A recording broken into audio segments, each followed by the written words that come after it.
Hello. Hello.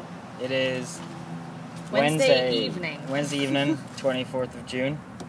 Last time we spoke to you, we were just about to depart from Barcelona, and we had just picked up Bumblebee the day before. So, what have we been up to since then? Well, we left Barcelona then pretty prompt, and we drove pretty much all day, and we made it as far as Nice, in the south of France. So, we drove a little bit through Spain and all across the south of France, pretty close to the coast. Some beautiful scenery around there, which is pretty nice. Got absolutely daylight robbed by the toll roads in France. Yeah, but it was worth it. It wasn't so bad.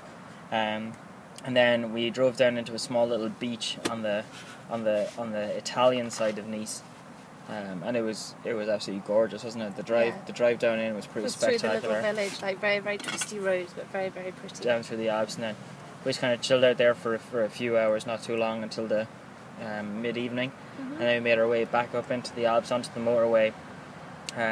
Cruised our way into Italy. The road was spectacular. Amazing. It was absolutely just beautiful. It was just tunnel, bridge, tunnel, bridge, tunnel, bridge, tunnel, bridge. It was absolutely astounding. Like it was just jaw-dropping. And there was a beautiful sunset in the evening, as if the scenery wasn't beautiful enough, looking down into the valleys with the small, well, firstly the French villages, which have been gorgeous. Like we'd been through Monte Carlo and it was just incredible. And then we went across the border. I think we went through at Ventimiglia. That was where we went through, and San Remo afterwards. But even the scenery there was gorgeous. The big valleys with the really really deep valleys, and the tiny little houses all the way down to the sea. And then a tunnel. And then we had an amazing sunset as well, which was bright pink with the Alps in the background. It was class. So but eventually it turned out that the motorway shut at like 10 o'clock at night. Like not all the time, but just on this particular evening. So we ended up like sitting in a queue of traffic for about a half an hour, 45 minutes. But I guess the beauty of the camper van was by the time we made it to the next exit, just came off this random exit off the motorway down into this small Italian village. I mean, the road down was amazing. It was like downhill, like first gear kind of stuff. It was hairpin turns. It was in the pitch black. It was absolutely class. It was great. It was like sheer cliff wall on one side and sheer cliff edge on the other. Made it down to the village, and we drove through that little town, and we were driving out the other side. And what had actually happened was the build up of the motorway had gotten so bad that the queue was starting to come into the other side of the village. So we just pulled up on literally right on the seaside, on this coastal road, just into a parking bay, and just set up camp. Got the cooker out, had our dinner, and then slept away the traffic. And then the next morning we were good to go up onto the motorway, and we absolutely cruised it from there, didn't we? Yeah, it was no problem at all after that. So that was a good shout. That was the right call to make. We made it. I had some great fun on the motorway. It was such good driving. Like it was just beautiful scenery. The roads were class. There was lots of nice cars around. This car, even though it's a van, is in tip-top nick, so it was great to drive too. And then we made it to Rome, which was interesting, wasn't it, Ruth? Yeah, it was quite interesting, that one. So Ruth and I made the decision. We said what we'll do is we'll find a campsite outside of Rome, because driving through Rome is obviously infamous. Alright, infamous and notorious. So we said we want to avoid driving through the centre of Rome at all costs. At all costs. So Ruth sets the GPS for the campsite. Campsite which we're at now. Yeah, or so we think.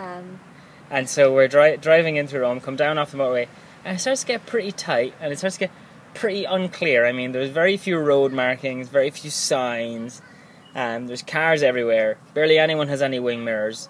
Very few cars are undinted, and there's just little Vespas going all over the place as well. So yeah, it was pretty hairy. And next thing, turn around the corner and there's the Colosseum.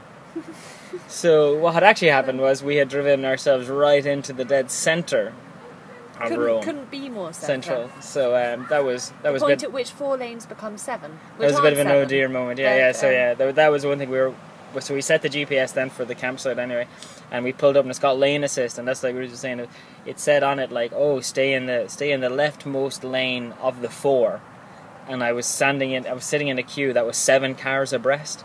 So where it was getting the 4 lanes from, I'm not quite sure, but it was fine. We got through unscathed. It was very much a case of when in Rome, do as the Romans do. I was driving like a maniac. You started driving like you would in the UK, or Yeah, or anywhere else apart from Rome. And then you realise pretty quickly, you're like, right, okay, so You're you just gonna be in need to trouble. blend in here. You need to become more like a Roman. And honestly, that worked much, much better. You just That need to was- go for the gaps. Yeah. Be rude. Just nip Yeah. in there. Just go for it. Just drive like there's no tomorrow. Yeah, despite my egregious error, I have to say it was quite a successful. It was Yeah. a successful diversion. Well, we made it through with the car still We did. intact, no dents. and we so were intact. it was okay. As we were driving through, I was pretty glad of the all-inclusive insurance. Not gonna lie. So we spent the day yesterday then in Rome. Went back into the Colosseum by public transport this time. Had a look around there, around the Forum. It was all pretty nice. It was fine.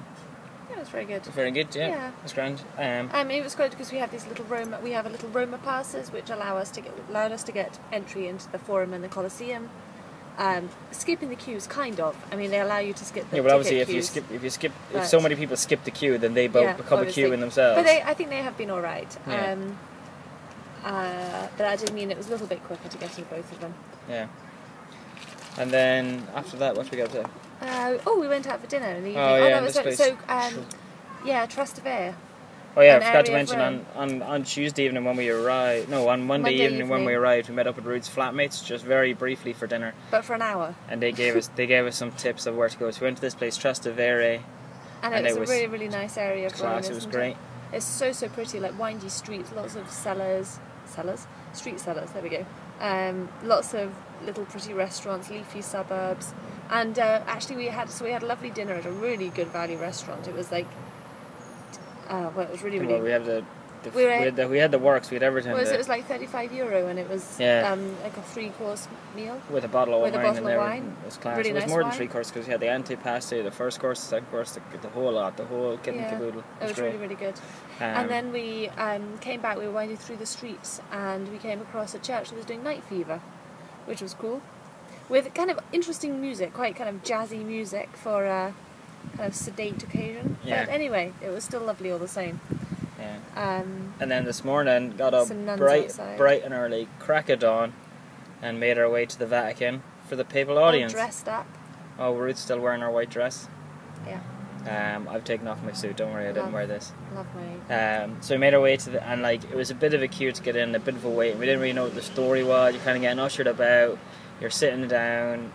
You don't really have a clue what's There's going on, some do you? ladies in massive wedding dresses kind of Oh going yeah, around. it's quite- unbelievable. Some of them were so ornate. yeah, and some of them, I couldn't believe they were wearing them. It was so I know, hot. it was so hot. It I was was absolutely so roasting. comfortable. So this dress is just cotton. I was so comfortable. Now you weren't too bad. Yeah, I was glad. with I it. was actually wearing Had- this shirt here in the yeah. background and a pair of black trousers. But obviously the trousers aren't too bad. But I was very glad to be wearing a light coloured shirt because there was some guys in like full black Tuxes. tuxes Yeah. and they were just absolutely melting. But no, it was good. So I mean, the audience itself was, it was fine. But if you don't speak Italian, it's relatively nondescript, I would say. Yeah, I mean, there's. It's very nice. So they read. So the way it goes is they have basically read the gospel in 7 or 8 languages. They have each of the cardinals come forward and read the gospel, and after the Pope has obviously given said the Our Father, said his blessing. What was Yeah, it? yeah. Kind of opens with a blessing, and then you go And- through each of the gospels, and then And the then he Pope gives gives a- his reflection. Yeah, or his sermon, homily, yeah.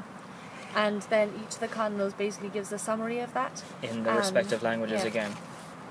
So no, it was very good. Yeah. But you'd have to be paying attention. I mean, it was hot. It was hot and quite tiring to be up there. But it was. But we it was had still seats, so great. we were very lucky. We did have seats, yeah. And we then were after right that- up next to St. Peter's Basilica. Yeah. And then the and Pope then goes off on his little lap at the square. Yeah. After we said the Our Father together. It And was we nice. get ushered around to the side and queued up on the steps like for a class photo or something.